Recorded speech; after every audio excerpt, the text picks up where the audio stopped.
Барлықтарыңызға сәлем, каналымда көргеніме қуаныштымын. Бүгін қысқа бұрышты қалай сақтауын көрсетемін. Ең алдымен барлығын жақсылап жуып, құрғатып аламыз. Одан кейін бірінші фаршированный перцы жасауға, ортасына начинка салуға, өзіңізге ұнайтын формалары біркелкі, көлемдері ұқсас бұрыштарды бөліп аламыз.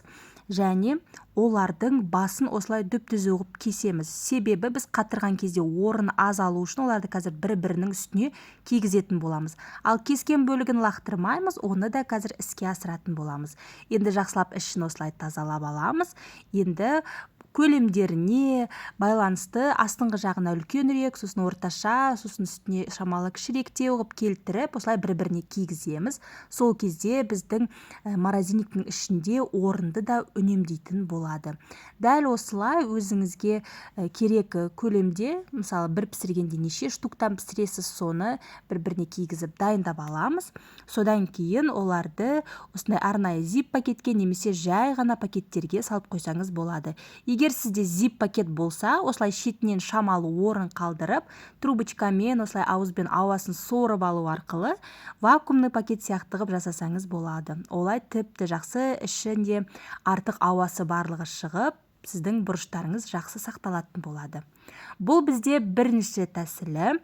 Ал енді екінші тәсіл, бұрыштардан осындай дөңгелек кольцо дейміз ғой, осылай дөңгелектер жасаймыз. Бұл бізде егер пицца жасағымыз келсе, үстіне әдемілеп қоюға болады, немесе әртүрлі запеканкаларға қолдансаңыз болады.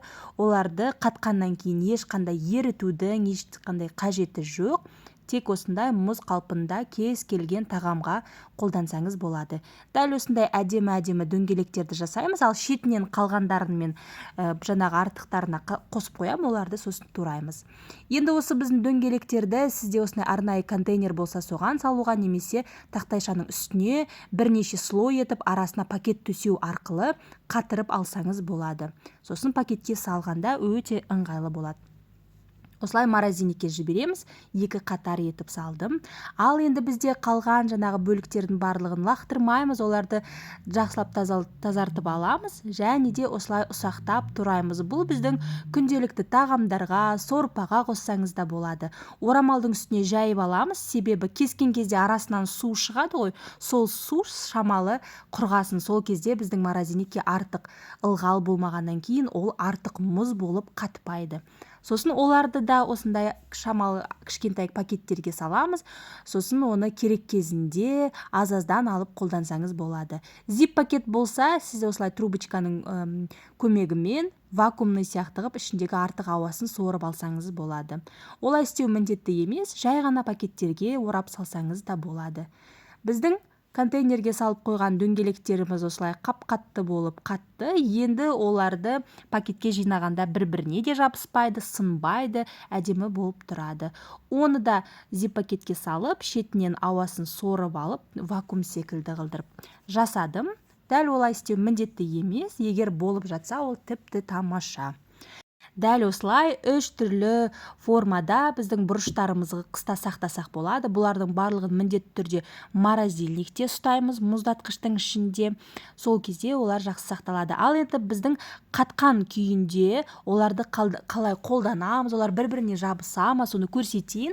Мынау бізде міне қатып тұрған бұрыштар. Фаршированный перцы жасауға арналған біздің бұрыштарымызды ешқандай ерітудің қажеті жоқ. Дәл осылай қатып тұрған күйінде морозильниктен шығарамыз. Олар шамалы бір-біріне жабысса да, қолмен осылай қозғасаңыз өте оңай алынады. Ішін дәл осылай дайын тұрған біздің начинкамызбен, яғни фарш, күрішпен толтырып, бірден сорпаға салып пісіре береміз. Ал мына біздің дөңгелектер де бір-біріне жабыспай осылай жақсы болып тұрады. Кішкентай қылып турағандарымызда шамалы егер бір-біріне жабысатын болса да, олар өте тас болып қатып қалмайды. Себебі біз олардың ылғалдарын жаңағы орамалдың үстіне жайып кішкене құрғаттық қой. Жабысқан күннің өзінде де оларды қолмен осылай қозғасаңыз өте оңай алынатын болады. Әрі кетсе өйстіп шамалы бір-біріне жабысуы мүмкін, оларды қолмен ұстап қалсаңыз, аралары ашылып, осылай бөлек болып тұрады. Өзіңізге қалағанын тамаққа қосасыз, және бірден морозильникке салуды ұмытпаңыз. Ал ендеше видеоны лайк басып, комментарий қалдыра кетіңіз. Назарыңызға рахмет.